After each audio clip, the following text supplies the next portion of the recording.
বন্ধুরা, আজকের ভিডিওটা লাইভ মার্কেটের মধ্যেই শুট করছি। তারও একটা কারণ আছে।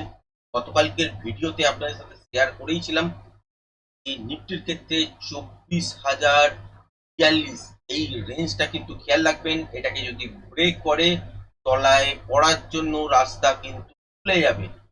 তার মানে এটা জানতাম না যে আজকের দিনেই করবে। এখানে প্যাটার্ন অনুযায়ী যেরকম রিয়াকশন হবে সেই অনুযায়ী ট্রেড করা যেতে পারে। এবং আজকের দিনে যে একটা বড় সড়ো মুভমেন্ট হবে, এটা গতকালকের ভিডিওতেও আপনার সাথে শেয়ার করেছিলাম এবং তার সাথে সাথে থাম্বনেলের মধ্যেও কিন্তু লেখা ছিল। এবার যদি খেয়াল করে দেখেন, আজকের 5 মিনিটের ফার্স্ট যে ক্যান্ডেলটা খুলেছিল সেটার লো যদি দেখেন সেটা হচ্ছে 40। গতকালকের ভিডিওতে আপনাদের সাথে শেয়ার করেছিলাম ঠিক এই জায়গাটা, এটা হচ্ছে 24,042। এই রেঞ্জটাকে কিন্তু প্রথম 5 মিনিটের ক্যান্ডেলেই ব্রেক করেছিল, 2 পয়েন্ট হলেও ব্রেক করেছিল। তারপর উপরের দিকের জন্য মুভ করেছিল। এক্সপেক্ট করেছিলাম এবং গতকালকের ভিডিওতে আপনাদের সাথে শেয়ার করেছিলাম যে এই সব জোনের কাছে, মানে ঠিক এই জায়গাটা যেটা প্রিভিয়াস ডে সুইং হাই ছিল এইখানে একটা, আর এটা হচ্ছে আজকের মোটামুটি হাই হয়েছিল। তো এই যে একটা জোন যদি খেয়াল করে দেখেন, তো এই জোনটাকে ব্রেক করার পর কন্টিনিউশন প্যাটার্ন তৈরি হবে এবং এক্সপেক্ট করেছিলাম এখান থেকে আপসাইডের দিকের জন্য মুভমেন্ট হবে। কারণ বিগত কয়েকটা দিন ধরে দেখছিলাম যে ছোট ছোট রেজিস্ট্যান্স গুলো ব্রেক করছিল, মেজর পজিশনের রেজিস্ট্যান্স ব্রেক করছিল। এবং এইখান থেকে যদি 24,200-র উপরে চলতে পারতো, তাহলে কিন্তু ওই 24,480 থেকে 650 এই রেঞ্জটার মধ্যে কিন্তু বাজার পড়ে যেত। সেখানে গিয়ে এইরকম ইন্ট্রাডে বেসিসে কখনো ডাউন কখনো আপ এইরকম মুভমেন্ট আপনারা হয়তো দেখতেন। তারপরে কি হতো যে ওই রেঞ্জটাকে ব্রেক করলে ফাইনালি এখান থেকে বুলিশ ফরমেশন বাজারে কিন্তু তৈরি হয়ে যেত এবং সেটা লাইভ হাই পর্যন্ত কনভার্ট হতে পারতো। সেটা বহুবার ভিডিওর মধ্যে বলেছি। আর কি বলেছিলাম যে গতকালকের ভিডিওতে 24,042 এই রেঞ্জটা কিন্তু খেয়াল রাখবেন। এটা যদি ব্রেক করে দেয় তলার দিকে আসার জন্য রাস্তা কিন্তু খুলে যাবে। এবার ইন্ট্রাডে প্যাটার্ন বলুন বা এখানে আওয়ারলি প্যাটার্ন বলুন, সেই অনুযায়ী যেরকম রিয়াকশন দেবে, সেই যদি বিয়ারিশ প্যাটার্ন তৈরি হয় তাহলে তলার দিকের জন্য মুভমেন্ট করতে শুরু করে দেবে। তো আজকের দিনে ফার্স্ট 5 মিনিটের ক্যান্ডেলের লোটা তো দেখালামই। তারপর ওপরের দিকে গেছিল, এখানে ট্রেড তো তৈরি হচ্ছিল না, এই রেঞ্জটার জন্যই ওয়েট করছিলাম। তারপর ডিপ নিল, তারপরে উপরে চলার চেষ্টা করলো কিন্তু ফেল। ফাইনালি এই সব জায়গা থেকে একটা ট্রেড আমরা ধরতে পেরেছি। কেন ধরতে পেরেছি? সেটা হচ্ছে এই লাইভ ইন্ডিকেটরের জন্য। সেই জন্য এই লাইভ ইন্ডিকেটরটা খুলেও রেখেছি যে অ্যাকচুয়াল কোন জায়গায় ঠিক ক্রসওভারটা হওয়ার পর আমরা এন্ট্রি করেছি সেটা হচ্ছে দেখার চেষ্টা করুন। সেটা হচ্ছে ঠিক 106, 24,200 ফুটটা 106 যখন চলছে, তারপরেই দেখতে পেয়েছি যে একটা বড় সড়ো মুভমেন্ট 5-7 মিনিটের মধ্যেই। এবং সেই বড় মুভমেন্টটা হওয়ার পরেই কিন্তু এখানে স্কোয়ার আপ করতে শুরু করি। ম্যাক্সিমাম মোটামুটি ধরে নিন 60% স্কোয়ার আপ এইখানেই হয়ে যায় 160-65। কারণ এই মুভটা যে আরো ক্যারি করবে এটা কিন্তু ভরসা ছিল না সেই সময়। তারপরে কি হয় যে বাদ বাকি মুভমেন্ট কিন্তু উপরের দিকের জন্য হতে থাকে। তারপরেও কিছু কোয়ান্টিটি এখানে বুক করি, তারপরে বাদ বাকি ওই 20%-এর মতন কোয়ান্টিটি, মানে 4-5 লটের মতন কোয়ান্টিটি এখান থেকে কিন্তু ট্রেল করতে শুরু করি। সেই মুভমেন্টটা এত দূর পর্যন্তই ক্যাপচার করতে পেরেছে।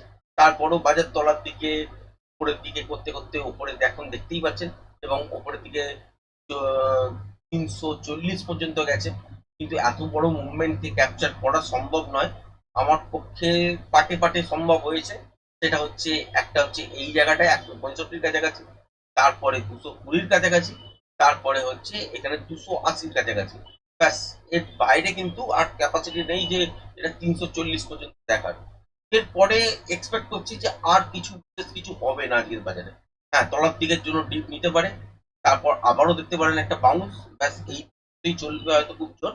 কিন্তু নর্মালি যদি দেখেন এই লেভেলটাকে ব্রেক করাটাও এখন কোনো বড় ব্যাপার নয়। কারণ হচ্ছে প্রিভিয়াস সুইং যে লো এই মুহূর্তে দেখতে পাচ্ছেন এটা ব্রেক করেছে, এটাকে একটা রিটেস্ট করার পর আবারও তলার দিকের জন্য মুভ করতে পারে। সেকেন্ড হাফ অলরেডি শুরু হয়ে গেছে, এখন 1:43-এর মতন বাজে।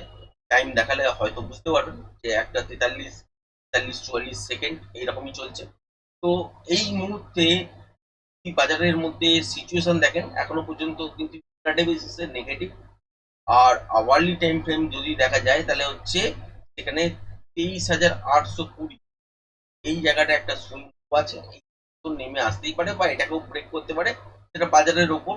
কারণ এই মুহূর্তে সিচুয়েশন এরকম যে নেগেটিভ সেন্টিমেন্ট তৈরি হয়েই আছে, আর বাজার একটা বুস্ট করেছে সাইডের দিকের জন্য। আর ইন্ট্রাডে প্রাইস অ্যাকশন অনুযায়ীতেই আজকের দিনে কিন্তু আমরা ট্রেড করতে পেরেছি, এবং পুটের দিকের জন্যই হয়েছে। তো অবশ্যই লাইভ ইন্ডিকেটর আজকের দিনে হেল্প করেছে যথেষ্ট, এবং তারপরে মুভমেন্ট কিন্তু হয়েছে। পুরো মুভমেন্ট ক্যাপচার করা সম্ভব নয়, কারণ অনেকটা বড় মুভমেন্ট। যারা যারা রেগুলার ট্রেড করেন তারা নিশ্চয়ই বুঝতে পারছেন যে প্রথম এই যে 165 পর্যন্ত তো যাওয়া, 106 থেকে 165, মানে প্রায় 60 পয়েন্ট মুভমেন্ট দেখার পর নর্মালি আর অনেকেই হচ্ছে 50% কেন পুরো 100%ই বুক করে নেবেন। তবুও তো আমরা ওই 60%-এর মতো বুক করেছিলাম, তারপরেও চলতে দেখেছে। সেখানে প্রফিট বুকিং করবো বলে রেডি ছিলাম, এবং স্টপ লসটাকে ট্রেল করছিলাম, এবং এই 220-র কাছাকাছি আর রিস্ক নিতে পারিনি। সেখানে গিয়েও বেশ কিছু বেঁচে দিয়েছি। তো বাকি যে 4-5 লট হাতে পড়েছিল সেটা এই এতটা পর্যন্তই ট্রেল করতে পেরেছি। তারপর ক্যাপাসিটির বাইরে এটা এক এক দিন এরকম সিচুয়েশন ঘটে। সেই সিচুয়েশনটা আজকে ঘটেছে, যেটাতে আনএক্সপেক্টেড মুভ দিয়েছে। এরকম রোজ দিন মুভমেন্ট আপনারা দেখতেও পাবেন না, পানও না। এটা 5 মাস 6 মাসে একবার হয়তো দেখা যায়, বা 3-4 মাসে হয়তো একবার দেখা যায়। কিন্তু এটা রেগুলার বেসিস ট্রেড করতে গেলে এত দূর পর্যন্ত মানে ক্যাপাসিটি নেই যে এত দূর পর্যন্ত ট্রেডটাকে হোল্ড রাখার। এখানে এফআইআই রা স্পষ্ট ভাষায় বোঝেন, জানেন যে কোন জায়গায় কত দূর পর্যন্ত নিয়ে আসতে পারবেন বা কতটা ক্যাপাসিটি, সেই অনুযায়ী তারা হয়তো ট্রেড করতে পারবেন। কিন্তু আমাদের পক্ষে কিন্তু পুরো কোয়ান্টিটি নিয়ে এত বড় মুভমেন্ট ক্যাপচার করা কিন্তু সম্ভব নয়। এটা হচ্ছে টেকনিক্যালের পার্ট। একটা কথা মনে রাখবেন যে আজকের ভিডিওটা এই জন্যই বানাচ্ছি লাইভ মার্কেটের মধ্যে, যে যাতে কিছু জিনিস বুঝতে পারেন। একটা কথা সবসময় মনে রাখবেন, যারা এফআইআই আছে তারা হচ্ছে ক্রিয়েটার।